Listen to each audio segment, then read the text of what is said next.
ស្រាអែលទម្លាក់គ្រាប់បែកលើសាលារៀនដែលជាជំរកជនភៀសខ្លួននៅកាហ្សាសម្រាប់មនុស្ស20នាក់ប្រទេសអ៊ីស្រាអែលមិនបន្ថយដៃឡើយដោយនៅថ្ងៃច័ន្ទទី26ខែឧសភាឆ្នាំ2025កងកម្លាំងលោក Benjamin Netanyahu បន្តការវាយប្រហារយ៉ាងចាស់ដៃលើតំបន់កាហ្សា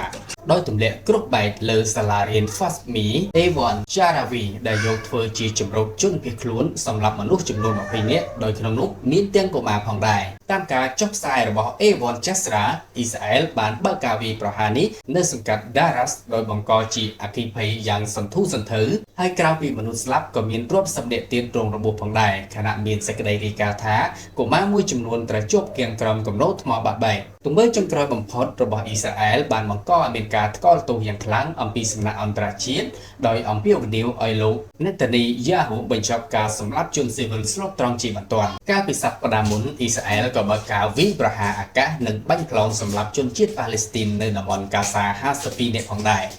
ចំពេលដែលមានវិបត្តិមនុស្សធម៌និងការកើនឡើងសម្ពាធជាសកលបាត់មានការប្រកាសដោយអ៊ីស្រាអែលថារថយន្តដឹកជំនួយចំនួន93គ្រឿងត្រូវបានអនុញ្ញាតឲ្យចូលនៅក្នុងកាហ្សាច្រកការ៉េម ABU សាលីមក៏ដោយប៉ុន្តែមានតែ5គ្រឿងប៉ុណ្ណោះដែលបានទៅដល់ភាគីប៉ាឡេស្ទីនខណៈរថយន្តនៅសល់ត្រូវជាប់គាំងនៅព្រំដែនដោយអ៊ីស្រាអែលរឹតបន្តឹងក្រុមអង្គការមនុស្សធម៌ជាច្រើនបានថ្កោលទោសចំពោះការផ្ដល់ជំនួយរដ្ឋបတ်នេះហើយចោទប្រកាន់អ៊ីស្រាអែលថាគ្រាន់តែធ្វើដើម្បីបង្វែរការចោទប្រកាន់ពីភាពអត់ឃ្លាននៅកាហ្សាប៉ុណ្ណោះ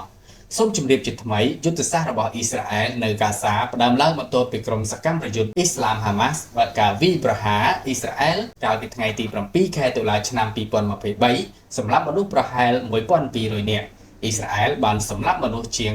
53000នាក់ភាគច្រើនជាជនជាតិស៊ីវិលបំផ្លិចបំផ្លាញតំបន់កាហ្សានិងបង្ខំមនុស្សជិត2លាននាក់រត់ចូលផ្ទះសម្បែង